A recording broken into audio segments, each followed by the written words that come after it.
شالوم شالوم شالوم بيتسب እግዚአብሔር አምላኽ ሰላም ጸጋ ምሕረት ናይ ክርስቶስ ምስ ኩልኹም እዩ ኣነ ዓኹም ሰላሕ الدين ካብ ንክርስቶስ ዝገልጽ ትውልዲ ዓለም ለኻዊ ቤተ ክርስቲያን ስቶክሆልም ስዊድን እዚ ንዝበለጸ መዓልቲ ዝበለጸ ቃል እንካፈሉ ናይ ንግሆ ቃልና እዩ ሃሌሉያ ስለዚ ሎም ድማ ነዚ መዓልቲ ዝኸውን ቃል አንጌና ንካፈሊና ሎም እንካፈሎ ቃል ከምዚ ዝብል እዩ ንእግዚአብሔር ከም ምስማዕ ደሃዩ ዝሕጉሶ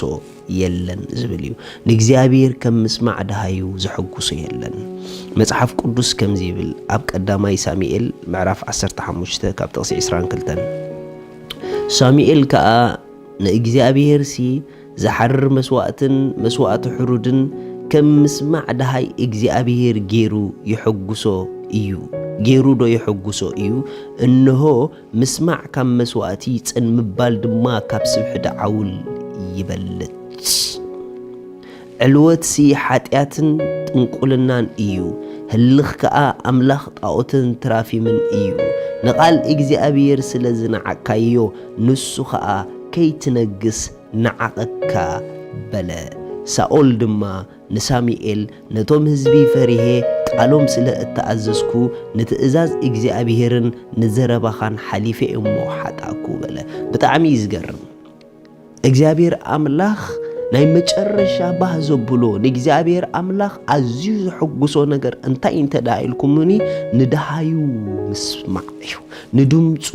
ምስማዕ እዩ እግዚአብሔር ከም ንድምፁ ሰሚዕካ ምእዛዝ ገይሩ ዝሕጉሶ ነገር የለን ካብ ኩሉ እንገብሮ ነገር ካብ ነገልግሎ ካብ እንጎዮ ካብ እንጽዕሮ ካብ ሰናይ ነገር ንሰብ ንገብሮ ካብ ኩሉ ነገር ከም ምስማዕ ደሃዩ ገይሩ ንእግዚአብሔር ዝሕጉሶ የለን ሳኦል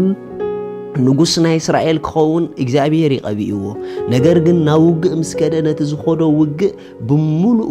ኣጥፋኣዮም ኢልዎ ነቲ ሰብ ኣጥፋኣዮ ንንብረቶም ኩሉ ኣጥፋኣዮ ኢሉ ልኢኽዎ ነገር ግን ጳውሎስ ከምቲ ኣምላኽ ዝበሎ ኣይገበረን ነቲ ሰራዊት ነቲ ህዝቢ ኣጥፊኡ ነተን ስቡሓት እንስሳናቶም ግን እሱን እቶም ናት ወታደራትን ኣምጽዮመን دحر نبي ساميኤል ምስ መጸ ኣምላኸይ ከምቲ ዝበለኒ ገይረ ኢልዎ እዘን ድሰምዐን ዘለኹ ደኣ እንታይን ኢልዎ ናይ እንስሳ ድምፂ ስለ ዝሰምዐ ንእግዚአብሔር ኣምላኽካ ክኸውን ኢልና ጽቡቓትን ስቡሓት ኣምፂና ኢልዎ ኣምላኽ ግን ኣምፃ ኣይበሉን ኣጥፋእየ ኢልዎ ርኢኹም ኣሕዋት እግዚአብሔር ንዝበለካ ምግባር ንኣምላኽ ብጣዕሚ እዩ ዝሕጉሶ ሳሙኤል ግን ዓብ ነገር ነጊርዎ ንእግዚአብሔር ኢልዎ ብጣዕሚ ዝገርም كم مسواتي حرود كم مسمع دهاي እግዚአብሔር ገይሩ ዶ ይሕጉሶ ኢልዎ እንሆ ምስማዕ ካብ መስዋዕት ጽን ምባል ድማ ካብ ስብሕ ደዓውል ይበልጽ ኢልዎ ካብዚ ንኣምላኽ ከቕርበሉ ትብለኒ ዘለኻስ ንኣምላኽ ምእዛዝ ይዝበልጽ ነይሩ ኢልዎ ካብዚ ንኣምላኽ ከቕርበሉ ትብለኒ ዘለኻስ ምስማዕ ድምፂ ይዝበለጸ ነይሩ ኢልዎ እሱ ዝበለካ ገዲፍካ ዘይበለካ ምግባር ንኣምላኽ ኣይሕጉሶን ኢልዎ ሳኦል ግን ትዘሕዝነኩም ነገር ንኣምላኽ ደሃዩ ብዘይ ምስማዕ መንግስቱ ኣብ ልዕሊኡ ንኸይትጸንዕ ኣምላኽ ከኣ ንዕቕዎ ርኢኹም ድምፁ ሰሚዑ ነይሩ እንተዝኸውን ዝተባሃሎ ተኣዚዙ ነይሩ እንተዝኸውን መንግስቱ ምጸንዐት ነይራ መንግስቱ ካብኡ ኣይምተወሰደትን ነይራ ምኽንያቱ ኣምላኽ ከም ንደሃዩ ዝሰምዕዎ ገይሩ ባህ ዘብሎ የለን እቶም ናይ ብሓቂ ደሃዩ ዝሰምዑ እቶም ናይ ብሓቂ ድምፁ ዝሰምዑ ኣምላኽ ድማ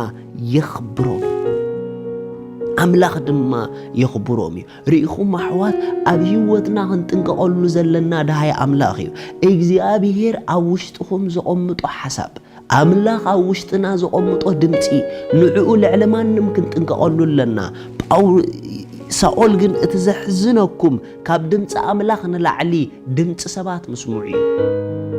ብጣዕሚ ይደሕዝን ካብ ድምፂ ኣምላኽ ንላዕልስ ድምፂ ሰባት ሰሚዑ ምኽንያቱ ክዛረብ ከሎ ሳኦል ባዕሉ እንታይ ኢልዎ ሳኦል ድማ ይብል ንሳሙኤል ነቶም ህዝቢ ፈሪሐ ቃሎም ስለ ዝተኣዘዝኩ ንትእዛዝ እግዚአብሔርን ንዘረባኻን ሓሊፈ እሞ ኢሉ ኣሕዋተይ ካብቲ ኣብ ልብኹም ኣምላኽ ዝሃበኩም ድምፂ ሰብ ከይዓብየኩም ተጠንቀቑ ምኽንያቱ ድምፂ ሰብ ካብ ድምፂ ኣምላኽ ኣብ ልብና ዓቢና እንተደኣ ኣሎ ኮይኑ ኣብ ሓደጋ ከውድቐና እዩ ካብ ድምፂ ሰብ ድምፂ ኣምላኽ ይበልጽ ካብ ድምፂ ሰብ ድምፂ ኣምላኽ ይዓቢ ምኽንያቱ ኣምላኽ ይዓቢ ካብ ሰብ أملاخ زبلنا دا نقبر مبر سب زبلنا أي نقبر باول ساول نا أملاخ دمتو قديفو تهزب متان مسعونو خخوون نتهزب نخا حقوس دمس هزب بمسمعو عب حدقا يوديقو منقستو خابقو تحديقا كابقو نزحيش نداويت كأتواهي واتو أملاخ قل نداويت زخم لبي ود السيلو لمن تايكم إلوو مخنياتو داويت ندمس أملاخ تنزبل سبينيرو دهاي أملاخ زسمع سبينيرو أملاخ زبولو زقبر سبينيرو مسمع دمت أملاخ أب سلام يمبركايو مسمع دهاي أملاخ أب عرفت يمبركايو مسالي خزارب كلهم يزبل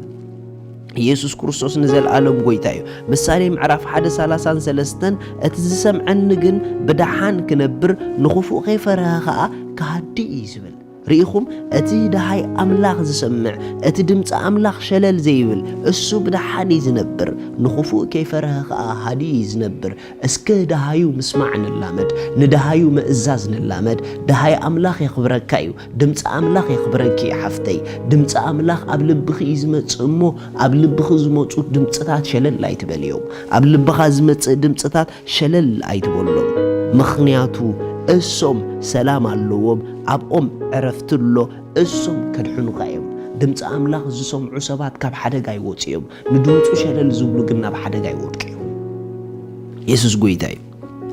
مصحف قدوس كزارب كله سله حزب اسرائيل نتحطير غودنا نوح عمت عم مدربدا كلل اندابلو زطفؤ دهاي أملاخ مسمع سلازابي ندمصو مسمع سلازابي مصحف عبراويان كوم يزبل عبراويان معراف 3 5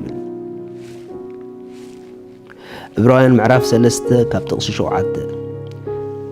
منت منفس قدوس كم زيبل لومي دمصو انت سمعكم كم تبندري بتا معالت فتنا أبرخا زقبركمو لبخم أيترر أبقو أبوتاتكم النات عزبوني فتنوني قبريكا نربع عمت رأيو سلازي نزولو دزي كرخ اللمو كل ساع بلبهم يسحتو مقديقنا أيفلتوون بلكو بقود عاي كدما ناب عرفتي أي أتونيوم إلى محلكو إلى إكزابير نهزب إسرائيل نتزوجو كم مكرا خاب سببا زوجو هزبي أم مدربدا يقولو تريفو نمنتا أم مدربدا تريفو ندمت أملاخ مسمع سلزابي ندهاي أملاخ مسمع سلزابي قل أبيوتنا نخورم قدنا دمت سب كنسمع كنبل دمت أملاخ مسمع سلزقدفنا أب حدا قايم دورقنا دمت سب كتفقنا يخيلي انت دا كاب دمت أملاخ وطينا سلزي كل جزي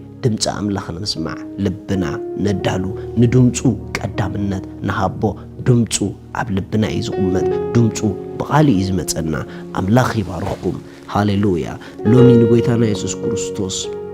لبكم زي هابكم لومي نقويتانا يسوس كريستوس وفسينكم دي تقبلكم سبات تمعلت مدحان زي لومي لبكم نقويتا هابو نايزل العالم هيوت كترخبو إذا تقولوت مسايت الليتم نوصنكم እግዚአብሔር አቦ በኢየሱስ ክርስቶስ ስም የመስከናክ አለሁ ያአምን አለሁ ኢየሱስ ክርስቶስ ስለ ኃጢአቴ ከምስተሰቅለ ዕዳ ኃጢአቴ ኩሉ ከፊሉ ከምዝፈጸሞ ስለይ ከምዝሞተ በሳልሰይቲ መዓልቲ አምላኽ ካብ ሞታት ከምዘተንስኦ አብየማን አምላኽ ከምዝተቀመጠ ያአምን አለሁ ንኢየሱስ ክርስቶስ ብምእማነይ ካብዛ ሰዓት ውሉድ አምላኽ حدش فطرت كوين اللهو آمين زي أدسلهم بتعمل حقوسكم بزب تحت زلوا يركم كونتاكت جورنا حقوسكم